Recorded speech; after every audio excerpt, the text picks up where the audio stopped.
for that introduction. I'm going to just share my screen with you guys. I have just a few slides with some bullets on there. I'm going to elaborate on the points a little bit. So what is body image? So body image it's a term that we say a lot. It's I think it's usually used with young teenage girls. I think pretty much is who we tend to think of it we tend to think of it as applying to, but this is a concept that applies to everyone. It's just our perception of our physical self and what we believe we look like, and then also our thoughts and feelings that are associated with that perception. So how you think you look, what do you think about the way that you look and about what your body looks like, and what emotions does that produce for you. This can impact a lot of behaviors as well. So the two that I like to think of, that I like to mention off the jump is avoidance behaviors and body checking. So both body checking versus body avoidance. What is body checking? So body checking is, kind of repeatedly checking on your body, looking at it, touching it, grabbing it, looking at it at multiple angles, pinching parts of your body, that kind of behavior. Looking in the mirror repeatedly, checking your weight repeatedly. And then body avoidance is the opposite, which is really never looking at your body, never getting in jeans, never seeing your weight. And then also doing a lot of other things that we see a number of people in our lives do, which is never, maybe never wear a bathing suit or only wear a cover up at the beach over the bathing suit, not wear, short sleeve shirts, things like that. Both of those, body avoidance and body checking, they are both two different faces of the same coin. And both of those sets of behaviors maintain poor body image. So they're both no good. And they're both something I coach a lot of people out of doing. Of course, we have societal norms and beauty ideals that are ever changing and that inform what would amount to, quote, body image or bad body image. Those beauty ideals have changed a lot. Okay, so body positivity versus body neutrality. These are pretty relevant points when we talk about body image, and a lot of people, I think, say body positivity. I think most people are familiar with what that is. So that's a social movement it was initially created for people who do live in larger bodies, and it was to empower them to feel, positive about themselves and to feel comfortable wearing certain clothes and to feel empowered to acknowledge their health and be healthy, regardless of what their body shape and size is. And that's a movement that has been around for a bit now. And it's helped a lot of people. A lot of different clothing brands have taken on this body positivity movement and say, like, kind of putting body shape aside, like everybody's beautiful, and kind of embracing whatever your body looks like. Now, I think that there's a lot of pros to that movement, and I think there's definitely a place for it. On the contrary, though, the downside of body positivity is that it's still placing a lot of emphasis on the body's aesthetic.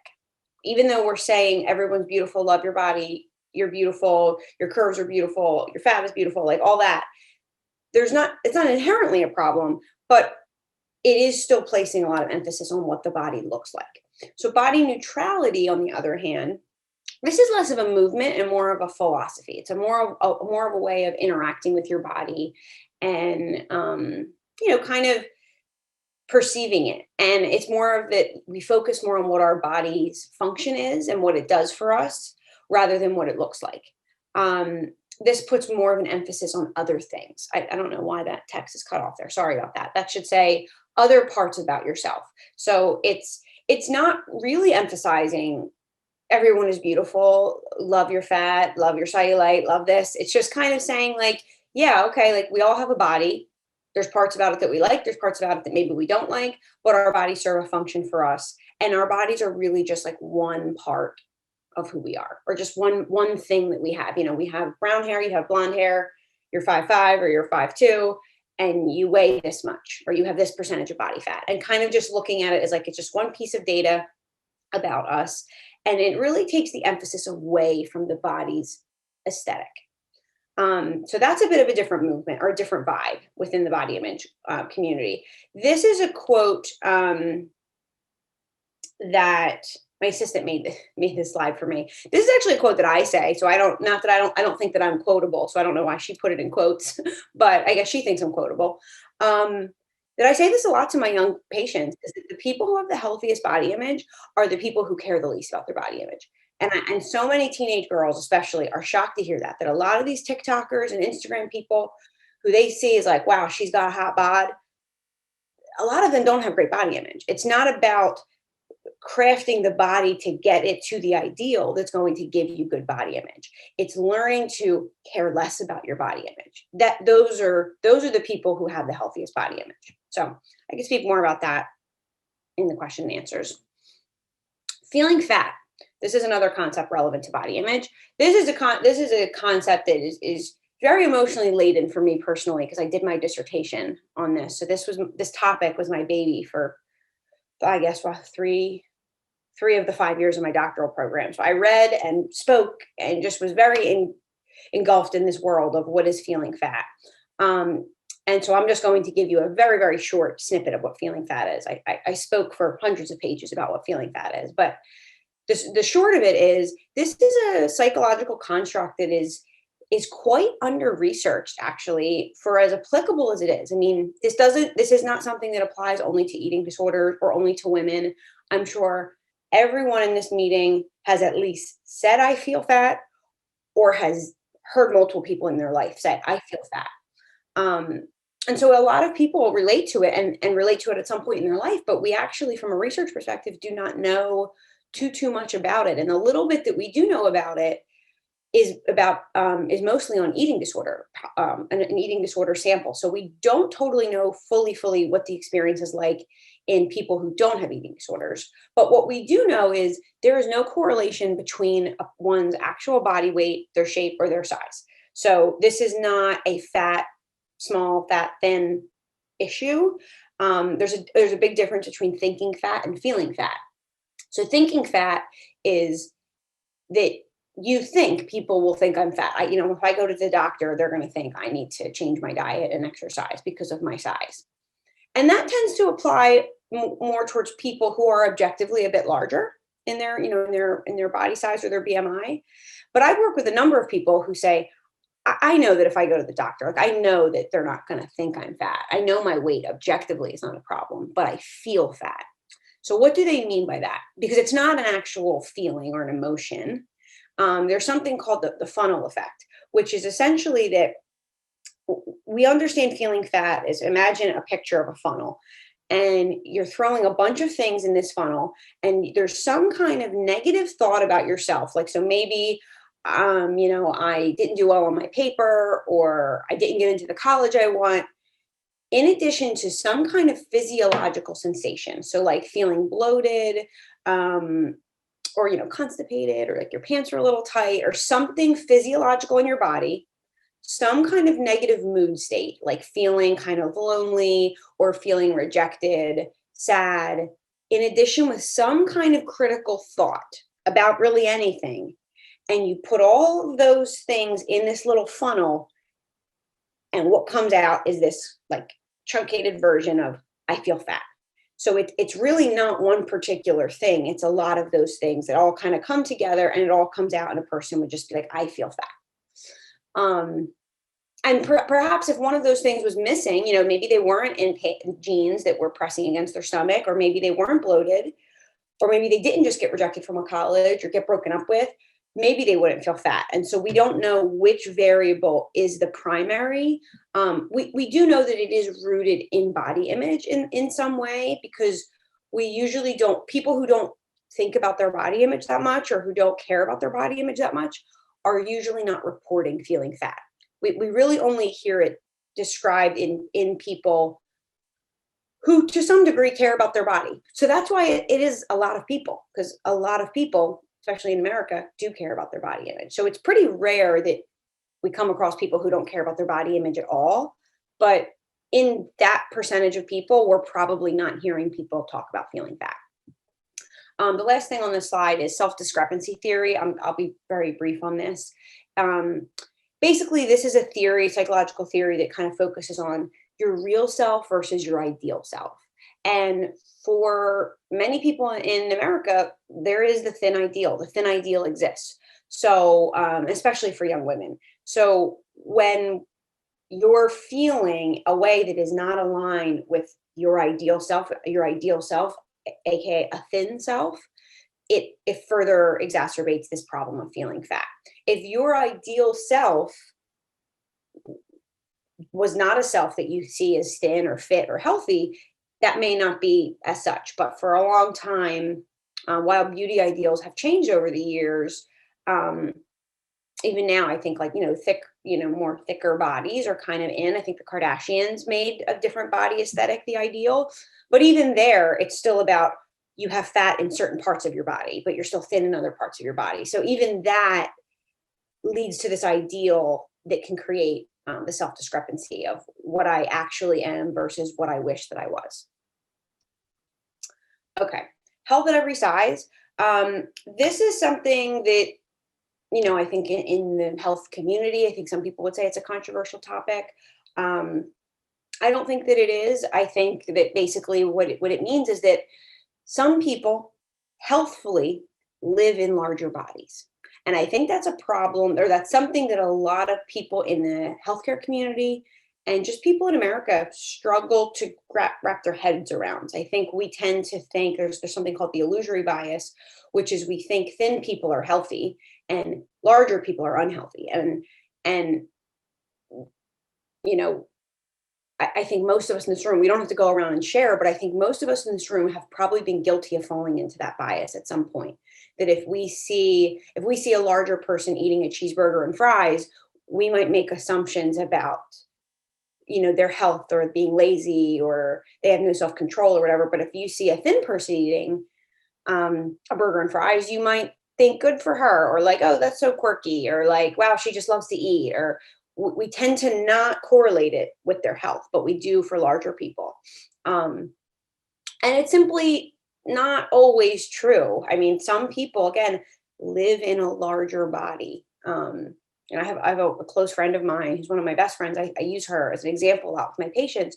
She's been a larger person her whole life. If you could look at pictures when she was a toddler, she was a larger person. Her dad was a larger man. And she's been in a larger body her whole life. She's never had a problem with food. She's never been an overeater. She eats pretty normal. And also, she's never really had a body image problem for being a larger person. I think that's something she accepted about herself a long time ago. And she's a very healthy person, very healthy, normal, successful person. But her whole life has lived in a larger body. And I think she is somebody who will always be at a higher BMI. And I think it would actually be unhealthy for her. If she were to fall to what's considered the quote normal BMI, that actually might be unhealthy for her. And that might require, starvation or some kind of drastic measure or be a sign of illness in some way. And I think there are a lot of other people who fit into that category who just live at a higher BMI. And I think as parents and your physicians, unfortunately, pediatricians, I've seen jump to the BMI, and as soon as the BMI starts to rise, they kind of call, sound the alarms and alert parents, and then unfortunately gives the child a body image complex. And that could be the start of something bigger. So, yeah, I guess I'll talk more about that if people have questions, but I do think that's important to acknowledge that, yes, despite what we've heard, BMI is just one measure of health, and people can live healthfully in a larger body. And there's plenty of people who do live healthfully in a larger body. And also, kind of considering like what is the difference, what is fat? Like actual body fat on our body versus feeling fat, which I already talked about, versus physical fat, like actually having fat versus eating a fat, a food group that is considered a fat, like oil or avocado. And that is something that I think in our society, all three of those have really just gotten jumbled together. And it's all just kind of looked at as like fat is bad. And that's a problematic belief. Okay, last slide. What can we do about this? And this is maybe some of the stuff you guys might want to talk even more about in our question and answers. But as parents, as adults who are going to be around young people, I think these are just some key points that I want to emphasize. Modeling, modeling, modeling. I can't express that enough. Research has shown that modeling the way you behave, the way you talk to yourself, the way you interact is far more influential on your child than what you directly say to them. So if you never comment on your child's body or you said, which is a good thing, but they observe you constantly criticizing yourself or constantly see you never getting into a bathing suit or never eating a piece of cake before the beach or a slice of pizza or whatever, anything like that, that's sticking with them. I actually have one of my a different best friend, another friend who says that she struggles with body image, and she's like, I've never seen my mom in a bathing suit my whole life, and not that she's blaming her mom for her bad body image, but it does play a role. So I think just really being mindful of the language that you use about your own body, about others' bodies, because kids are picking that up. And even if you say you're beautiful and your body's great and don't worry about it, if they see you worrying about it, it has a big impact. So just being mindful of that.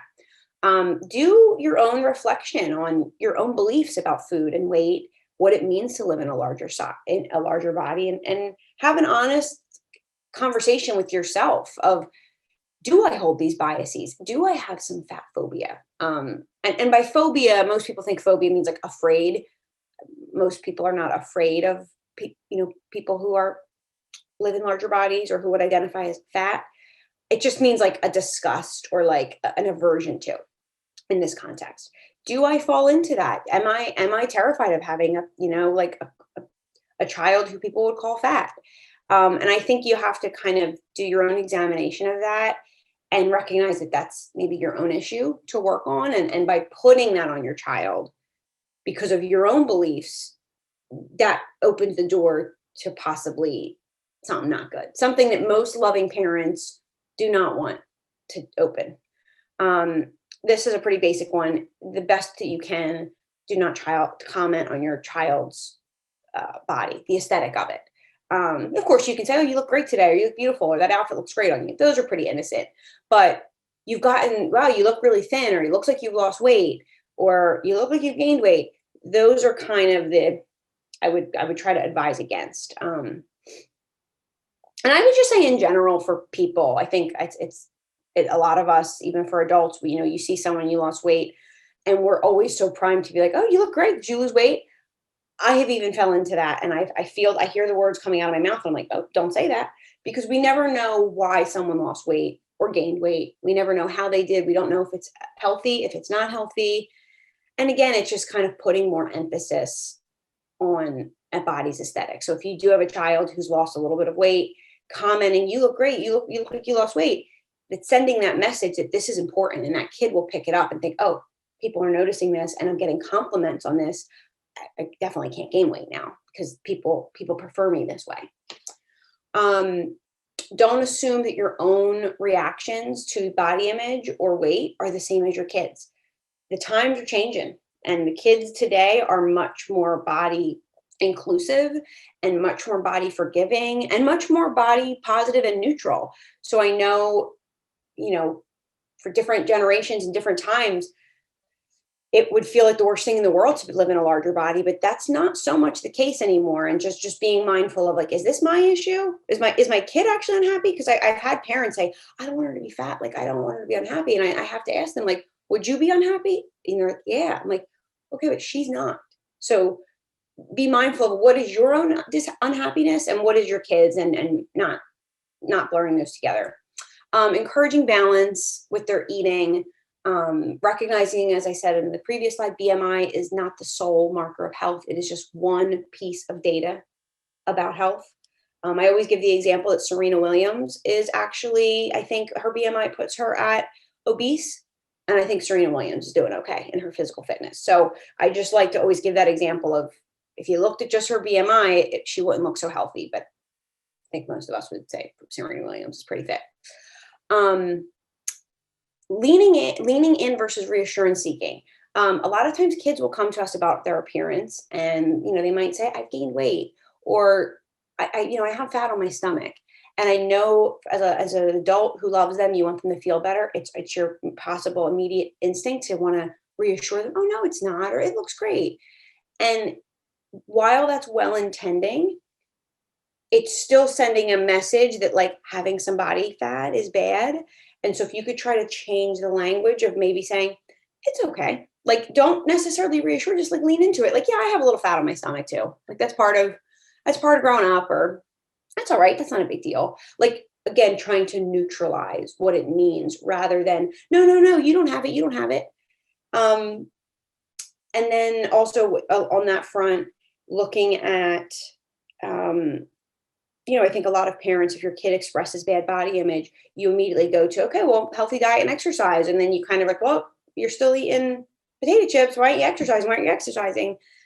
Um, and I think like focusing rather than doing that, focusing on accepting the body that you have, because some of your children potentially are fall into that group of they have some body fat on them from a younger age and they live in a larger body. And I think this last point is focus on the objective data and the behaviors. If they play a sport and they're running around and they're doing what their friends do and they're eating pizza on Fridays and they eat like how kids eat, but they're not showing that they're not healthy, then focus on that.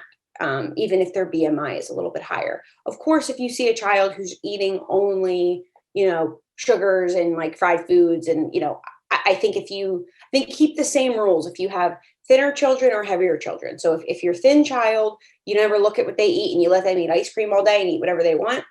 But you monitor what your heavier child eats, that sends the bad message, and the kids pick up on that. And so if you have a thin person in your life, like let's assume that it doesn't mean they're healthy. There's tons of thin people who never work out and who don't have a good diet. And so keeping the objective data of it is not healthy to eat fried foods and sugary foods every day, all day. And that's at any size, whether you're larger or smaller. So that's it for me. This is just a little quote. I think this summarizes what I was talking about body neutrality. I'm not going to promise you that your body is beautiful no matter what. Sometimes there's things on our bodies that we might think is ugly, and that's okay. What heals body image is learning you have value regardless of your appearance. And I think that really bodes well with the body neutrality of like, it's not all about loving it. It's just kind of like, know what your body does for you, accept it, and learn to move on and value other things about yourself, and just see your body image as one part of you.